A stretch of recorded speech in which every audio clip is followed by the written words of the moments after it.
noise was deafening, a roar that made conversation impossible. The curtains flew straight up, and Jack's stack of cookbooks began to migrate across the floor. "It's working!" Chrissy screamed over the din. "I can feel my toes again." But Larry's marketing budget had once again overlooked the details. The blower wasn't just moving air, it was moving everything. A bowl of fruit was launched into the bathroom, and the mahogany crate began to slide toward the window. Suddenly, the front door burst open. Stanley Roper stood there, his hair being blown straight back by the artificial gale. "What is this?" Stanley yelled, his voice barely audible over the machine. "Are you trying to launch the building into orbit?" "We're drying the carpet, Mr. Roper," Jack shouted back. "You're drying the paint off the walls," Stanley bellowed. "Turn it off. I've got reports of a tornado in the building." As Larry scrambled to cut the power, the machine gave one final, violent cough, spraying a fine mist of car wash wax over everything in the room. The silence that followed was heavy. "Well," Larry said, looking at the shimmering, waxy coating on the furniture, "on the bright side, your sofa is now waterproof." Chapter 33, The Laundry Day Blues. The car wash wax fiasco had a secondary consequence. Every piece of clothing in the apartment now had the aerodynamic properties of a bowling ball. They were stiff, shiny, and smelled of lemon-fresh rain. "I can't go to work in this," Jana said, holding up a skirt that stood up on its own. "I look like I'm wearing a suit of armor made by Sunkist." "Laundromat," Jack decreed. "Now, we take everything. We wash it twice.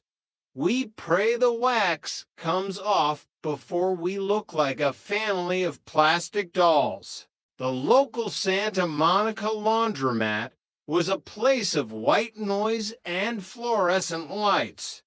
Jack, Jana, and Chrissy occupied for machines, their arms laden with waxy laundry. "I'll go get the soap," Chrissy said, drifting toward the vending machine. While she was gone, a distraction occurred. A woman in a very large hat tripped over a stray laundry basket, and Jack, being the harmless gentleman he was, rushed to help. Jana followed to ensure the woman wasn't a secret agent for the Ropers. In the confusion, Chrissy returned and, seeing an empty basket next to their machines, filled it with their freshly washed but still slightly waxy clothes. "Okay, let's head back," Jack said, wiping a bit of wax off his forehead. "I think I've spent more time with these clothes today than I have with my own roommates." Back at the apartment, they began to unpack. "Jack," Jana said, holding up a pair of bright red, extra-large boxers. "When did you start wearing these? They look like they belong to a circus performer." Jack stared at the boxers. "I didn't. And when did you start wearing? Is that a leopard print leotard?" Chrissy gasped. "I don't even like leopard print. It makes me feel like I'm being chased by a cat." They looked at the basket. It wasn't theirs.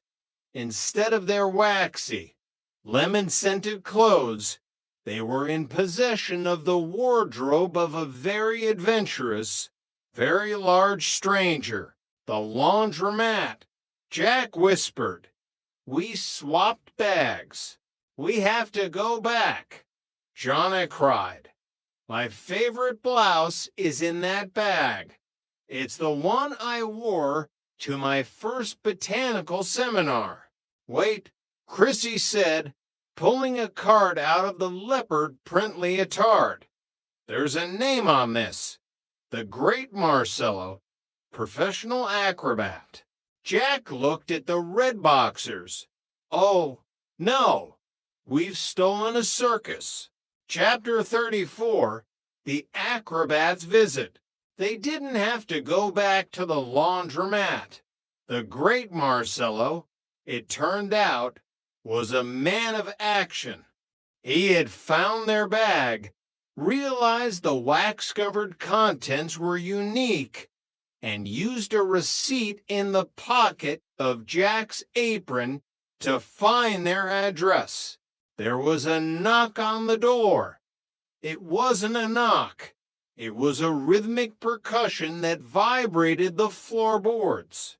Jack opened the door to find a man who was almost as wide as he was tall, with a mustache that defied gravity and biceps that looked like they had been forged in a shipyard.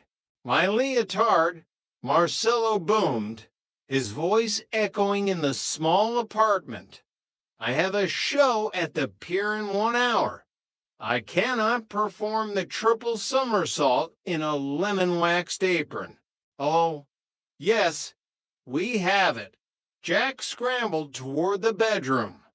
And I believe these are your performance trunks. He handed over the red boxers. Marcello took them with a grunt of satisfaction. And you, Marcello said, pointing a massive finger at Jack, you are the one who wears the lemon-waxed apron. You are a cook, a student. Jack corrected, shrinking slightly. Then you know the importance of equipment, Marcello said. He handed over their bag of waxy clothes. I have tried to wash one shirt. It is now a frisbee. Good luck, little man. As Marcello left, Stanley Roper was walking down the hallway. He saw the massive acrobat leaving 201 and instantly froze. Tripper, Stanley hissed, popping his head in. Who was that? Another fourth roommate. Does he pay rent in biceps? He's an acrobat, Mr. Roper, Jonna said, exhausted. He was just passing through. Passing through? Stanley scoffed. He looked like he was about to bench press the building. If I see him again, I'm charging you by the pound. Chapter 35, The Secret Admirer. 2 days later, the wax was finally gone, the apartment was dry, and the circus had left town. Life was returning to its usual state of high-velocity confusion. Someone left these for me, Chrissy said, holding a bouquet of daisies she'd found on the doorstep. There was no card, only a small gold sticker identical to the one she'd used for the grandfather clock. Daisies? Jonna asked, her eyes narrowing. A secret admirer. Maybe it's the acrobat. Jack joked. Maybe he liked the way you handled the leopard print.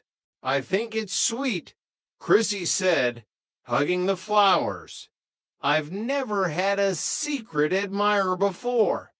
I wonder if he's tall, dark, and handsome, or short, bald, and owns an apartment building, Jack noted, looking out the window at Stanley Roper, who was currently watering a single, dying plant in the courtyard. Jonna grabbed her magnifying glass. We're going to find out. No one leaves flowers for my roommates without a thorough investigation. Jack grabbed